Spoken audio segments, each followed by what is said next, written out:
India today C voter mood of the నేషన్లో ఒక నెల రోజుల పాటు రోజు రాష్ట్రాల వారీగా ఇవన్నీ నడుస్తూ ఉంటుంది. అందులో తాజాగా మహారాష్ట్ర లోక్సభ ప్రిడిక్షన్ వచ్చేటప్పటికి ఇవాళకి వాళ్ళు అక్కడ ఎన్నికలు జరుగుతాయి. అసెంబ్లీ ఎలక్షన్స్ లోక్సభ తర్వాతనే జరిగినాయి. అక్కడ రాష్ట్ర ప్రభుత్వం బీజేపీ కూటమి ప్రభుత్వం వచ్చింది. బీజేపీ శివసేన ఉద్ధవ్ థాకరే వాళ్ళు ఓడిపోయి షిండే వర్గం వచ్చింది. అట్లాగే ఎన్సీపీ శరద్ పవార్ వాళ్ళు ఓడిపోయి అజిత్ పవార్ వాళ్ళ పార్టీ గెలిచింది. ముగ్గురు కూటమి బలమైనటువంటి శక్తివంతంగా ఉంది. అదే సందర్భంలో పార్లమెంట్ ఎన్నికలప్పుడు మాత్రం వాళ్ళు ఘన విజయం సాధించారు. ఇప్పుడు అది రివర్స్ అయింది.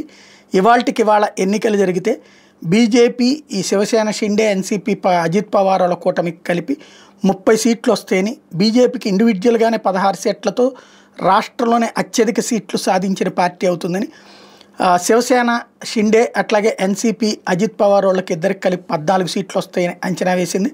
కాంగ్రెస్ పార్టీకి 12 సీట్లు వస్తాయని, ఎస్ఎస్యూబీటీ అంటే శివసేన ఉద్ధవ్ థాకరే పార్టీకి సంబంధించి అట్లాగే ఎన్సీపీ ఇది శరద్ పవార్ పార్టీకి కలిపి 6 సీట్లే వస్తాయి. ఇద్దరికి కలిపి 6 వస్తాయి.